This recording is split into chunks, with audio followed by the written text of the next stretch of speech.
교통사고 후 절구비구골절이란 무엇인가? 여러분 안녕하세요. 오늘은 교통사고 이후에 흔히 발생하는 부상 중에서도 조금 생소하지만 매우 중요한 부상인 절구골절 또는 비구골절에 대해 이야기해 보겠습니다. 절구골절은요, 쉽게 말해서 고관절의 소켓 부분, 그러니까 대퇴골두가 들어가는 골반의 움푹한 부분이 부서지는 부상을 말합니다. 이 부위는 우리 몸의 중심에 가깝고 체중을 지탱하는 관절이라서 손상되면 단순히 뼈가 부러졌다 수준으로 끝나지 않습니다.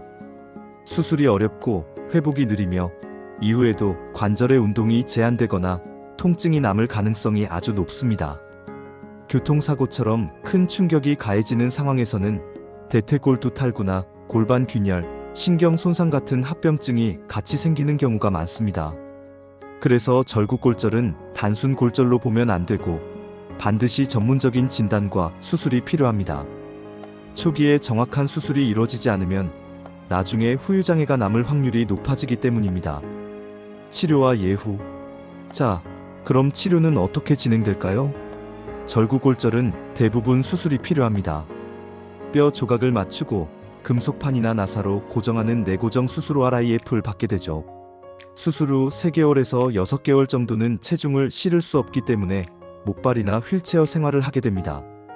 이 시기엔 근육이 금방 약해지고 관절이 굳기 때문에 꾸준한 재활이 필수입니다. 회복이 잘 되어도 절뚝거리거나 다리 길이가 달라지거나 고관절 운동이 제한되는 경우가 많아요. 또 관절면 손상이 심한 경우에는 몇 년 뒤에 외상성 관절염이 생기기도 합니다. 이럴 땐 결국 인공관절 치환술을 받아야 하죠. 재활과 일상 복귀 과정. 여기서 중요한 게 바로 재활입니다. 절구골절은 수술이 끝났다고 끝이 아닙니다. 뼈가 붙는데 36개월이 걸리지만 그 뒤에도 일상으로 복귀하려면 재활이 정말 중요합니다. 1. 초기 재활 13개월. 초반엔 체중을 아예 실을 수 없습니다. 침상에서 누워서 하는 수동운동이 중심이죠. 재활의 목표는 유착을 막고 관절의 움직임을 유지하는 겁니다. 물리치료사가 관절을 부드럽게 움직여주고 전기 자극치료나 온열치료로 근육을 자극하면서 통증을 줄여줍니다. 2. 중기 재활 36개월. 이제 뼈가 붙기 시작하면 부분 체중 부하가 가능해집니다. 목발이나 워커를 이용해 조금씩 체중을 실으면서 근력 운동을 병행합니다.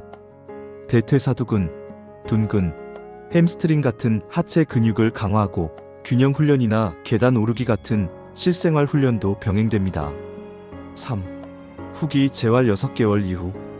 통증이 줄고 걸을 수 있게 되면 보행 패턴을 교정하고 균형 감각을 되찾는 훈련을 하게 됩니다. 하지만 절구골절은 특성상 오래 서 있거나 계단을 오를 때 통증이 재발하기 쉬워요. 그래서 완전한 회복보다는 기능적 회복을 목표로 잡는 게 현실적입니다. 직장 복귀나 장시간 보행이 필요한 분이라면 정형외과에서 보행 분석 검사나 재활 평가를 받아 어느 정도 활동이 가능한지를 객관적으로 확인하는 게 좋습니다. 결국 절구골절은 뼈가 붙는 것보다 움직임을 되찾는 과정이 더 중요합니다. 재활을 소홀히 하면 관절 운동 제한이 오래 남을 수 있으니까요. 후유장애 평가의 핵심. 이제부터가 많은 분들이 궁금해하는 부분이죠. 교통사고 이후 절구골절의 후유장애 평가는 단순히 뼈가 붙었냐를 보는 게 아닙니다. 실제 기능이 얼마나 회복됐는지, 통증이 남아있는지, 보행이 정상적인지 등을 종합적으로 봅니다. 대표적인 평가는 고관절의 운동 범위 제한, 영상상에서 관절 간격이 줄거나 골극이 생긴 외상성 관절염, 인공관절 치환술을 받은 경우, 다리 길이 차이가 생긴 경우 등이 있어요. 보험사에서는 보통 한 항목만 인정하려고 하기 때문에 실제로는 여러 증상이 있어도 장애율이 낮게 나오는 경우가 많습니다. 그래서 장애평가를 받을 때는 운동 제한, 통증, 영상 소견, 보행 상태 등을 모두 근거로 제출해야 합니다.